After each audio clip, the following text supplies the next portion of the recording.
kiruta ibindi urupfu nicyo kibi kiruta ibindi ariko rutubera inzira igana ikiza kiruta ibindi urupfu nicyo kibi kiruta ibindi urupfu nicyo kibi kiruta ibindi ariko rutubera inzira igana ikiza kiruta ibindi. Haleluya, haleluya, abanyarwandakazi, karibu ni Christina Coleman. Iyi ndirimbo ya Kizito, indirimbo nziza cyane, turayikunda, njyewe ntabwo njya nyihaga.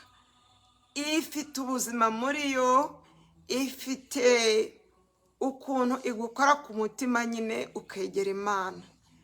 Ariko indirimbo iza gucibwa, iracibwa ngo ntibakayumve, ariko se babigezeho? Oya, ahantu hose iyo nyishyizemo n'abazungu barahagarara bakavuga bati ninde waririmbye indirimbo.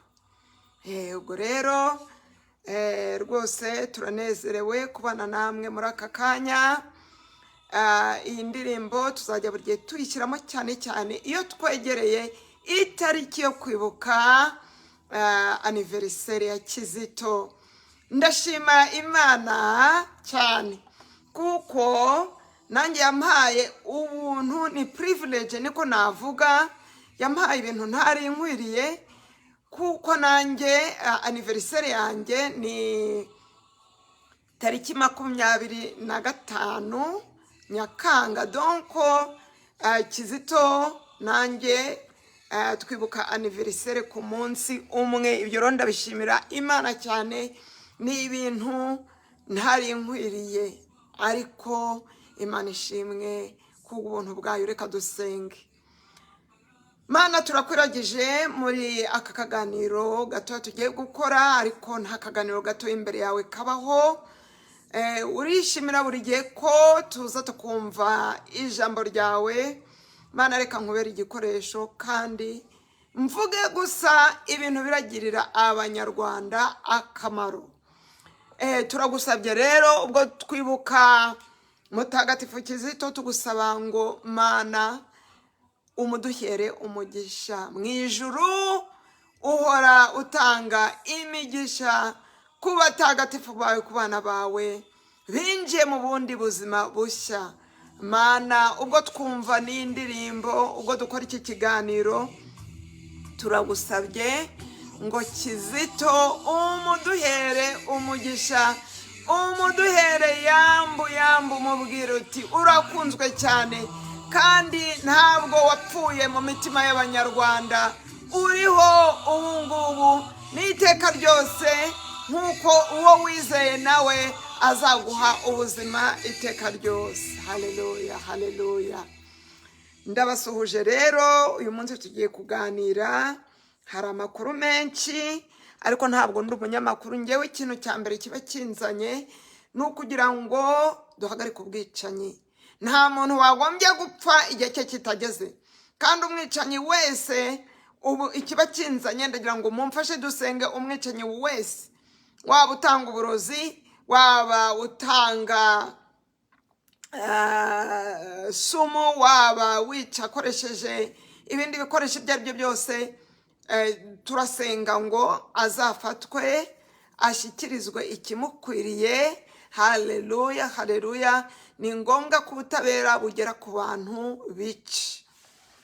Mbere yuko rero twinjira mu kiganiro nyacyo, ndabizi yuko babohereje abantu gutata. Ndagira ngo nkubwire niba waje gutata muntu, sinzi niba nakwita umuntu w'Imana cyangwa Satani, niba waje gutata, please fata ikaramu yawe n'urupapuro rwawe n'ibikoresho byawe ubishyire hariya, kuko niba ukomeje ngo uje gutatira narababwiye ngo amezi 3 ni maximum mbahaye, ubundi bakabahamba. Ntimukajye muza gutata kwa Kristina, ubohereje muzamubwira ari we wiyizira duhangana amaso ku yandi. Nuko nguko nabisabye Imana, kandi nuko imbaraga z'Imana zibimpera uburenganzira ngo guhera ubu ngo umuntu uzajya uza kugutata ari gushaka kukugirira nabi, uwo ngo nyuma y'amezi 3 uwo ari we wese, yaba ari uwo hejuru yaba ari uwo hasi, bazajya bamuhamba. Mana bibe gutyo, kuko nta muntu n'umwe waremewe kugira ngo yicwe na rupfu. Nta muntu n'umwe waremewe kugira ngo ahabwe utuzi twa Dani Munyuza. Nta muntu n'umwe waremewe kugira ngo akubitwe ibyuma n'imbunda n'ubundi buryo bwose bubi bakoresha bwo kwica. Ubwo rero umuntu waje hano muri gahunda kwica, umuntu waje hano gutata, umuntu uri mu butasi wese, ishyira ibikoresho byawe hasi, usubire inyuma, wihane. Niba utihanye nyuma y'amezi 3 witegure kuguhamba. Nuko bimeze. Bene data rero, Imana ntishaka ko mupfa igihe cyanyu kitageze. Hari ukuntu Imana yatuburiye, iratuburira muri iki gihe bari gukaza kurushaho kwica. Kuko barabona ko ibintu biri kubazomana, imitwe yose batetse ntabwo iri gukora. Ubwo rero ikintu birukiraho bazi gukora cyane ni ukwica no kurimbura. Ubwo rero tugiye kubaha warning umwuka wera yaduhaye ngo bene dati, ngo hari ibijyanye n'uburozi hamwe n'abarozikazi benshi dushaka ko mumenya muri iyi minsi. Ngo hari abarozi n'abarozikazi. Nta muntu n'umwe Imana yaremeye kuba umurozi. Nta muntu n'umwe Imana yaremeye kuba umurozikazi, ariko barabyihaye. Ngo boherejwe hanze kumara impunzi, cyane cyane mwebwe muri Uganda, cyane cyane mwebwe muri aho hantu FPR ibasha kugera, ngo abantu bashaka kurimbura icyambere. Abana bakomoka ku bari abategetsi bo ku ngoma ya Habyarimana. Icyo bagamije ni ukwica Imana, ni ukwica ukuri.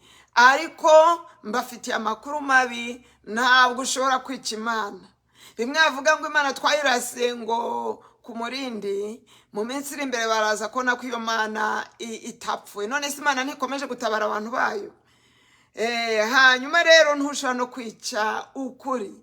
Ukuri kuratinda ariko ntiguhera. Nubwo kwamara imyaka 30 ukuri kuri kumenyekana. Ukuri se niri kuri kumenyekana mu Bwongereza? Ukuri kuri kumenyekana ku isi yose. Ukuri kuri kumenyekana muri Amerika, muri USA. Ubwo rero bashaka no guhereza ubwo burozi ku bantu bakuze, bashasha kanguhe, bazi amateka y'ibyabaye. Igituma bari kubikora nuko nyine ikintu bakunda gukora, bakunda kwica ukuri. Bari abantu bose bafunzwe nuko bafunzwe kubera ukuri. Bari abantu bose babishe kubera ko bazi ukuri, cyangwa bavuze ukuri, cyangwa batekereje ukuri. Ubwo rero ngo bashaka kwerimina, gukuraho abantu bazi amateka. Ngo bashaka no kubuhereza abana barangije za segonderi zo hejuru, kugira ngo batagira abanyabumenyi, kugira ngo batagira ba bantu b'intiti bazi ubwenge, kugira ngo nyine bari abantu bashaka abantu bayobora nk'ibigoryi, nk'intama zitazi ejo na ruguru. Ariko ubu ngubu turi muri 2022, buri muntu wese abasha kugera kuri interinete, buri wese abasha kugera telefone. Ubwo rero abantu benshi turacanye, turajijutse. ngo bashaka no kongera kuroga ba bandi b'abayobozi mu mpunzi, ba bandi b'abayobozi mu madini, kuko abayobozi bameze nk'abashumba, buri gihe bajyana intama ahantu heza bazigisha kwirinda. ubwo rero bari kugira ngo nyine barimbure basigaze abantu batazi 1:12. ngo kandi ngo bagambiriye no kwica abantu banze kuyoboka FPR rupfu. Nujya uvuga FPR ujya ushyiraho rupfu.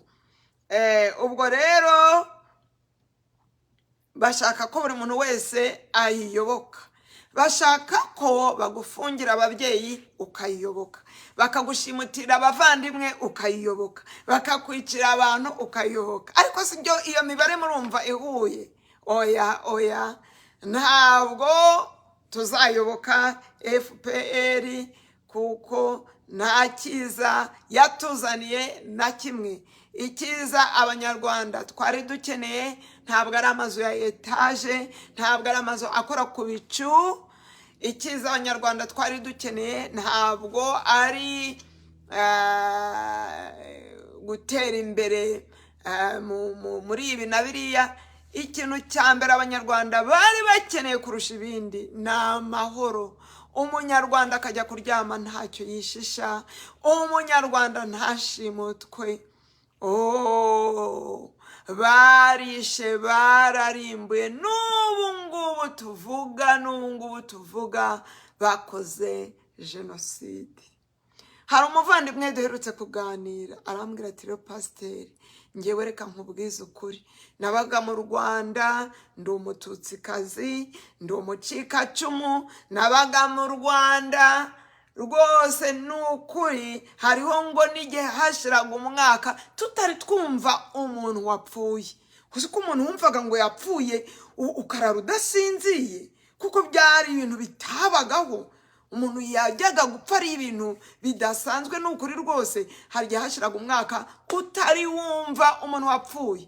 bene kanyarwanda mukiri batoya, mwe mwavutse nyuma ya 1994, nimwegere hano tubigishe. kera mu Rwanda hashiraga umwaka, hakaba n'igihe utari wumva umuntu wapfuye muri segiteri yawe. ni ukuri, byari ibintu byabagaho très rarement, ni ibintu byabagaho rimwe na rimwe. kandi n'ahangaha muri Amerika dutuye, yewe n'inshuti zanjye zapfuye nazibarira ku ntoki. ni ukuri, nta muntu nzi bari bashimuta navuga ngo nzi kwizina, nta muntu w'inshuti, nta muntu w'umuturanyi, nta muntu nakwibuka hano bashimuse ngewe nzi. ubwo rero iyo babwira ngo biba hose, barababeshya. ntimukabyemere, icyo kinyoma mukijugunye.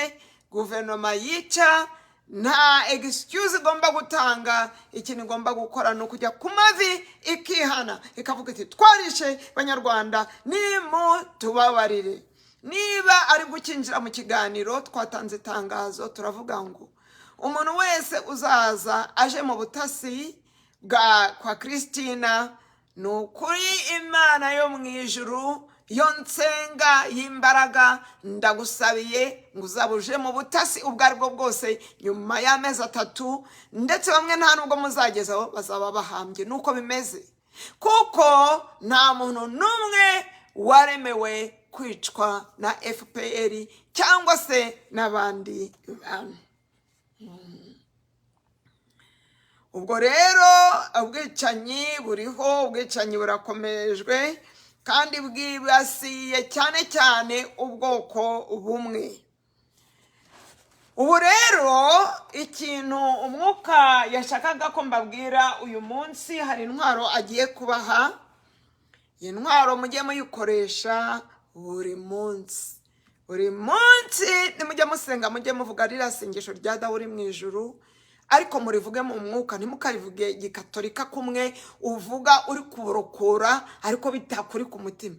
ujye urivuga ubwira uti Mana Data yera uri mu ijuru, umanuke urivuge, uturinde umwanzi, uturinde sekibi. Hanyuma abantu muzi Yesu Kristo, mwebwe mumwemera nk'umukiza wanyu bwite, mwebwe mwiringiye Yesu Kristo, ngiye kubaha intwaro. Ariko mbere yuko nyibaha, niba nawe uri kumva ariko utazi ngo Yesu Kristo ni inshuti yanjye, ese Yesu Kristo ni inshuti yawe? Niba atari inshuti yawe, ndagira ngo nkubwire yuko agushaka, aragukeneye, arakwifuza. Yakuremye kugira ngo mubane, yakuremye kugira ngo agukunde. Niba rero atari inshuti yawe, icyo ukora uvuga uti Yesu Kristo, tugiye gusenga ubuzima bwawe ubuhe Yesu Kristo. Yewe reka nkubwire, mu minsi ije Yesu Kristo niwe wenyine uzabasha kukurinda ku rupfu rugiye kuza ku isi yose. Udafite Yesu Kristo ntacyo uzaba ufite. Ubwo rero tugiye kuvuga aka gasengesho ubikuye ku mutima, utekereze, urebe Imana nyamana yiberaga mu ijuru, ariko urebye hasi ibona umwijima, ibona abicanyi, ibona ibyaha byinshi cyane, ibona ko nidatabara Satani arigarurira isi. Ubwo rero abwira papa we ati papa, bariya abantu ndabakunda cyane n'umutima wanjye wose, umutima wanjye buri gihe utera mba mbibuka ko bari kurimbuka. Papa ndagiye. Areka ubumana bwe, areka kadasitrese zitabaho, areka palesi ye, areka the glory of God, yiyambura ubwiza n'ubumana bwe, aramanuka, araza, arakwigisha, yigisha abantu ukuntu bagomba kwinjira mu nzira igana mu ijuru, abigisha Imana, abakiza indwaro, abakiza Satani. Arangije arababambirwa, arabapfira, baramuhamba. Ariko mu kumuhamba yagiye aho ngaho ikuzimu, yicisha bugufi, arakubitwa ikuzimu. Ugira ngo mbese burya yakubiswe, ugira ngo akubiswe ku musaraba gusa? Yageze ikuzimu iminsi 2 n'igice. Satani n'amadayimoni baramwiha bati tuzagukubita kugeza nta iteka ryose, tuzagukubita. Bamukorera iyicarubozo. Nuko hashize iminsi 2 n'igice, arahaguruka, yambara ubumana bwe, amadayimoni abibonye yose ahinduka umuyonga. Satani ajya ku mavi, arunama, aravuga ngo Yesu Kristo niwe mwami. Ati ngewe Satani ndabyemeye. Nuko nawe Yesu Kristo araza, ashyira Satani mu mwanya wari umukwiriye. Ubu rero muri aka kanya, niba utazi Yesu Kristo, mwakire, mubwire uti ndakwakiriye, mubwire uti ndakwemeye, mpakukumenya, nyibwira, urinde Yesu Kristo, urinde, ndakwakiriye. Mbera umukiza, unkize uru rupfu, unkize imva ndimo, unkize sekibi, unkize ibibi byose, unkize icyaha, unkize abicanyi.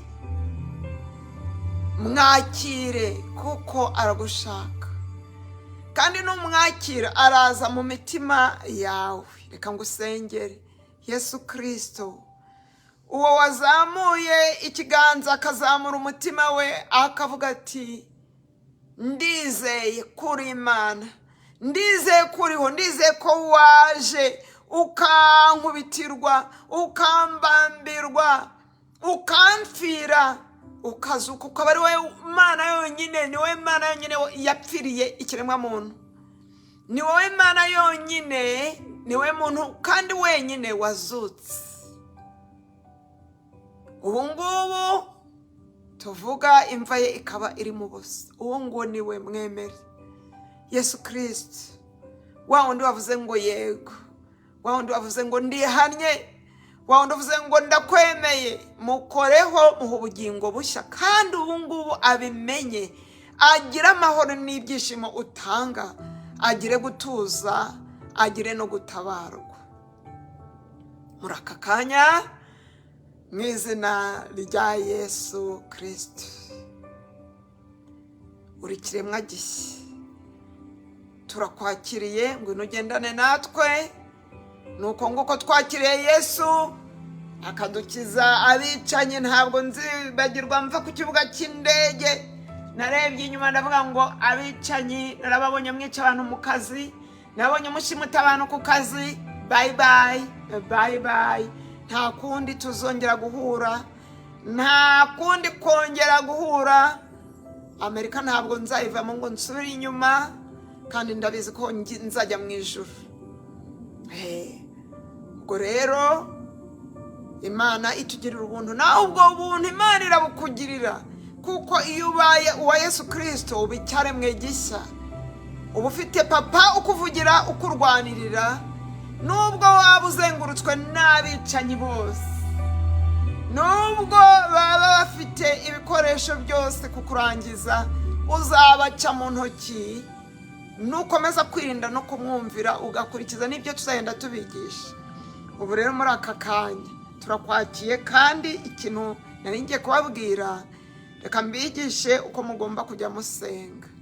Buri munsi mujye musenga, muvuge dawe uri mu ijuru, ariko mubikwe ku mutima. Muri dawe uri mu ijuru hari ahantu, kandi ko nahabona,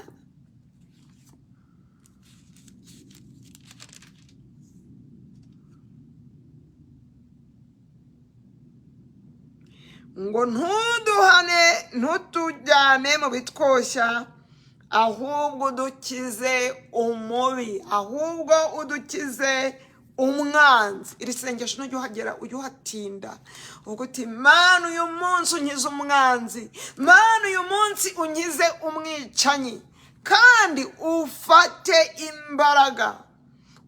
Wige gusenga. Umukristo asenga buri munsi nibuze inshuro 3 ku munsi.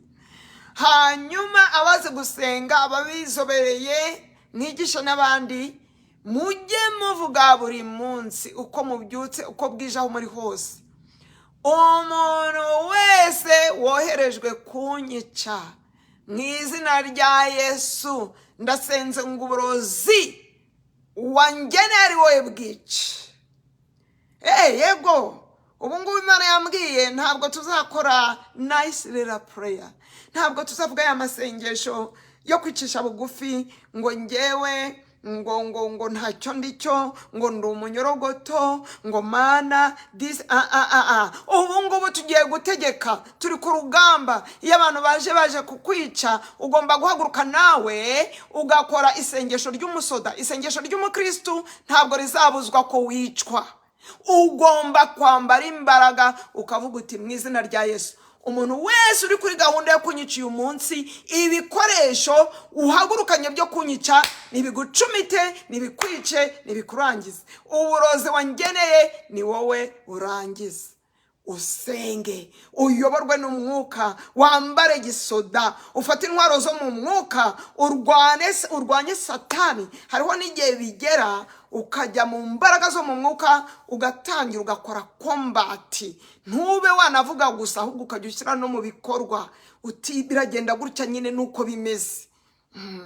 banyarwanda, ntabwo Imana ishimishijwe nuko babica, ntabwo ari byo ishaka, bigomba guhagarara. Ubwo rero bwiza na bubi bigomba kugira gute? Bigomba guhagarara. Mbere yuko dukomeza, reka dusome ijambo ry'Imana riri muri Zaburi 21.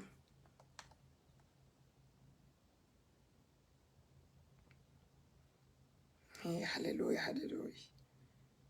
Zaburi 21, turakoresha BILD. Okay, 21. Havuga ngo iki?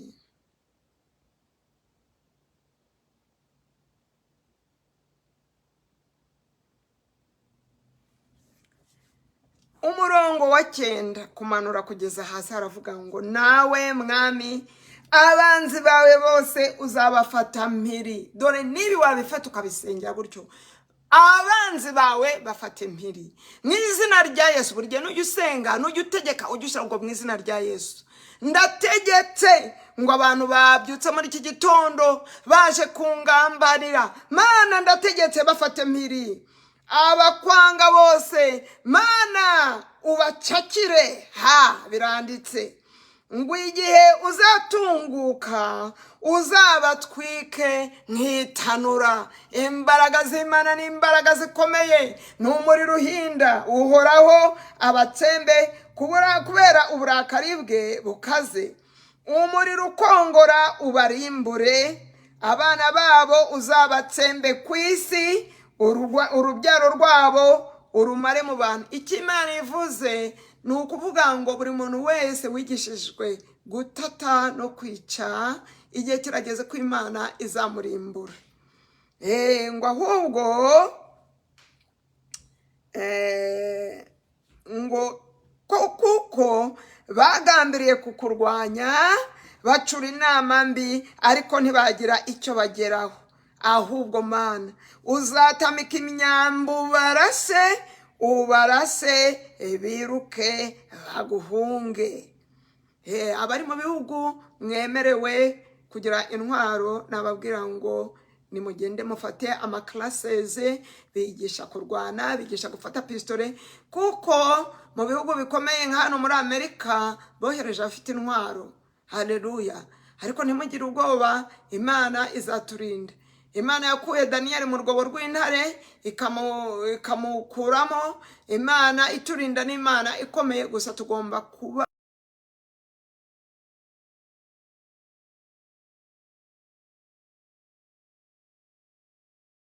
urenga urukuta. Niba Imana yashyizeho urukuta, ntukajye ururenga. Niba Imana ivuze ngo sigara hano, ugomba gusigara. Nkungiye kuva nagera muri Amerika, ntabwo njya muri pariti z'abanyarwanda, ariko kera njya nibaza kubera iki njyewe Imana itanyemerera kugenda. Sinari mbizi, uro narabimenye. Ngo baje kubaroga, ntimukarye ibiryo mutihahiye mutiteke. Niba haba harimo uburozi, wenda mubitetse uburozi buzaki cyangwa se bwigaragaze. Nta kurya hanze, izo pariti muzivemo, ubwo bukwe mubuvemo. Ntabwo ujya mu bukwe uri ku rugamba. Nuko bimeze. Ahubwo uzatamika imyambi ubarase biruke baguhunge. Iyo myambi yifate, iyo mbunda yifate, ubarase baguhunge. Uhoraho haguruka n'ingoga, reka tugusingize, turirimbe ibigwi byawe. Imana izabarinda. Ndi hafi kurangiza, ariko sinarangiza ntababwiye ibiri kuvugwa mu makuru. Ni byinshi. Ejo Biden yasinye icyo bita executive order ivuga ko ibihugu biza bigashimuta, ibihugu biza bikiba abatuye mu mugabane wa Amerika, ibyo bihugu bagiye kubifatira ingamba, bagiye kubifatira ibihano, birimo no gutwara ibyabo, birimo no gutwara ubukungu bwabo. Ni ukuvuga ngo niba buriya Rusesabagina batamurekuye, buriya Amerika ishobora gushyiraho ambarigo ishobora gushyiraho ibihano ku buryo nk'inzu Kagame afite hano muri Amerika abana be bafite na ba bandi bakoresha, kuko ari wabo bakoresha abandi bakohereza umuntu ariko inyuma ari bo. Ubwo rero icyo wakora kugira ngo ufashe guverinoma ya Amerika ni ugukora lisite y'abantu uzi wenda bakoresha, y'abantu uzi bakoresha, bakabaha amafaranga yabo, bakajya kubagurira ibintu, bakabyandika ku mazina yabo. Niba hari abuzi uzahamagare ubibwire muri State Department, uzabyohereze tipu kuri FBI, uzohereze ku bantu bakomeye, kubera yuko bazabigezayo. Icyo ni icya mbere. Iyo ariko ni inkuru nziza. Ariko tunavuze ibyo ngibyo, hari ikintu nibutse, banyarwandakazi, mwebwe murabizi kurusha twebwe turi hanze, barabiciye barabarimburira.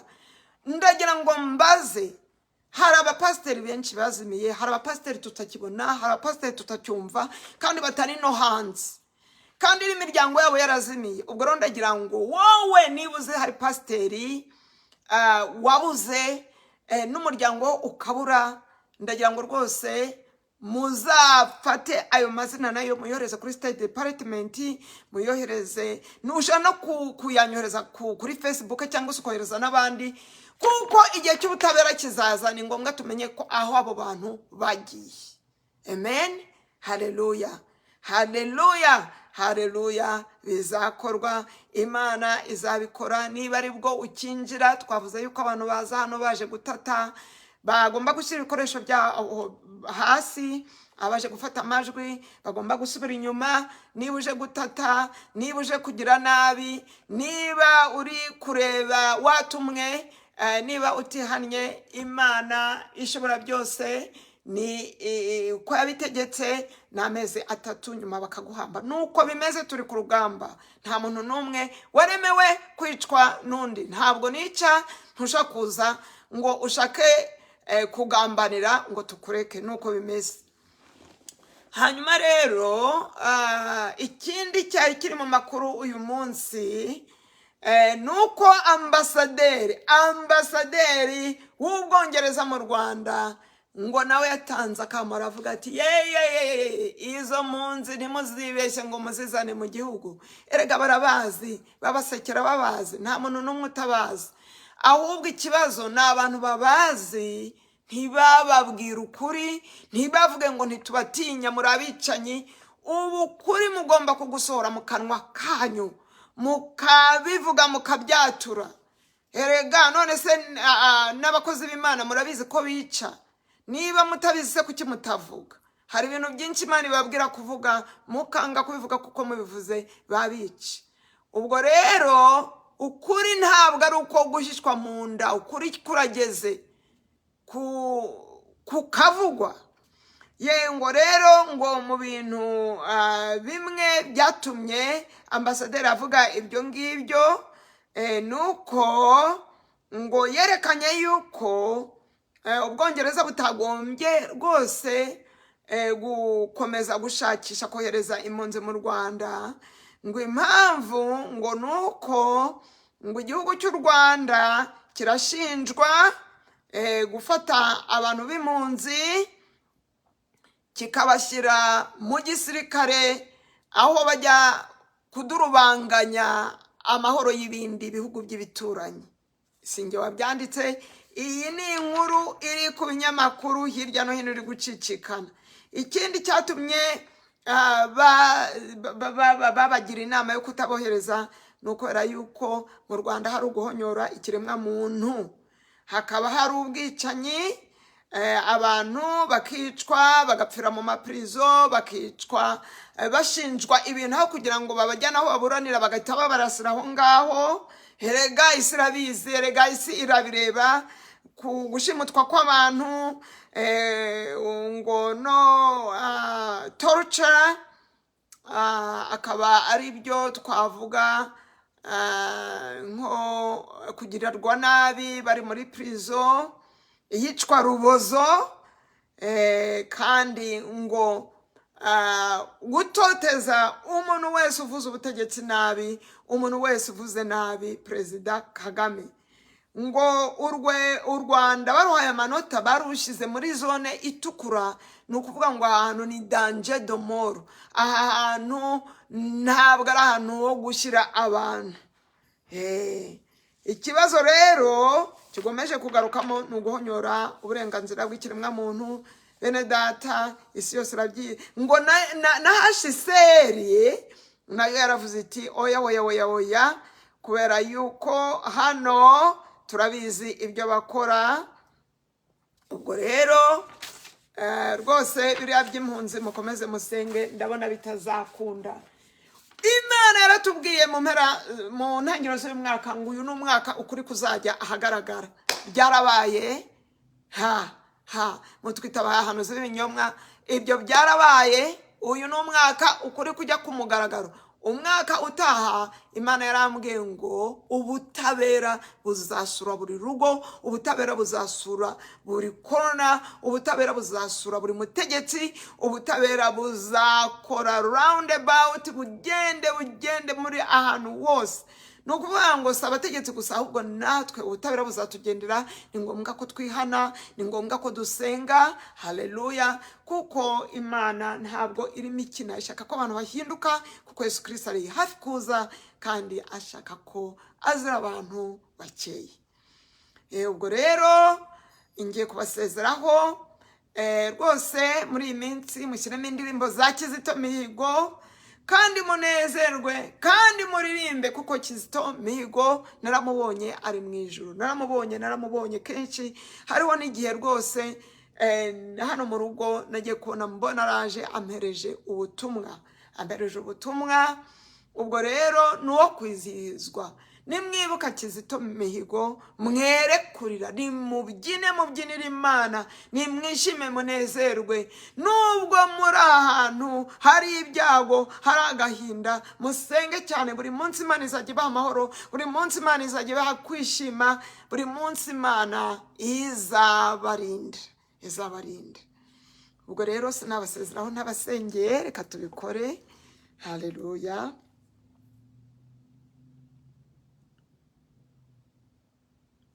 Turasenze. Ngo Mana uze utabare abanyarwanda, utabare abanyarwanda mu bashaka kubica, mu bashaka kubagirira nabi. Utabare abanyarwanda ubakure mu maboko y'abasekibi. Utabare abanyarwanda utuma ukuri gutsinda. Utabare abanyarwanda ubagenera indyo. Utabare abanyarwanda mu buryo bw'ibitangaza n'ibimenyetso, ubagemurire nk'uko wagemuriye Eliya umukozi wawe. Utabara abanyarwanda nk'uko watabaye Daniyeli, nk'uko watabaye Dawidi. Yo Mana we, Mana nziza, turasenge kandi n'abanyarwanda bari hanze. Hari imihango myinshi igenda ibakorerwaho kugira ngo noneho bakabateza ingorane nyinshi mu buryo nyine bw'uburozi, mu buryo bwo kuraguza, mu buryo bw'ubucunnyi. Imana nyeretse abanyarwanda benshi bafite ingorane bari hanze, nubwo bari ahantu hari uburyo, ariko baziritse batabasha gutabara bene wabo. Ubwo rero iki cyumweru cyose mu izina rya Yesu turasenze ngo imigozi kuziritse wowe uri hanze ikuveho, ubashe gutabara bene wanyu. Imigozi kuziritse wowe uri imbere mu izina rya Yesu ikigagurike. Mana himbaraga abanyarwanda, Mana huburinzi abanyarwanda, Mana dusukaho umwuka wo kwihana. Twakoze ibyaha byinshi, ariko ibyaha bya mbere twakoze ni ibyaha byo kwica, ibyaha byo kurenganya abantu, akarengane gateye ubwoba. Mana twakoze ibyo byaha byose, turihanye Mana tubabarire. tubabarire igihugu cyacu were kukirimbura kubera abantu bake. Imana yabinyeretse muri iki gitondo, nta nubwo ari n'abantu benshi, ni agatsiko nyine, ni agatsiko ririya jambo avuga niryo, ni agatsiko gakontorora imbaga nyamwinshi. Mana twitandukanije n'ibyaha, niyo waba uri mu gatsiko nawe ukitandukanya n'icyaha, Imana izakwakira, izakubabarira. Mana twitandukanyije n'icyaha, ubwo rero turasabye ngo utugenderere, udutabare. Kandi Mana ndasabye ngo uzahorere abiciwe.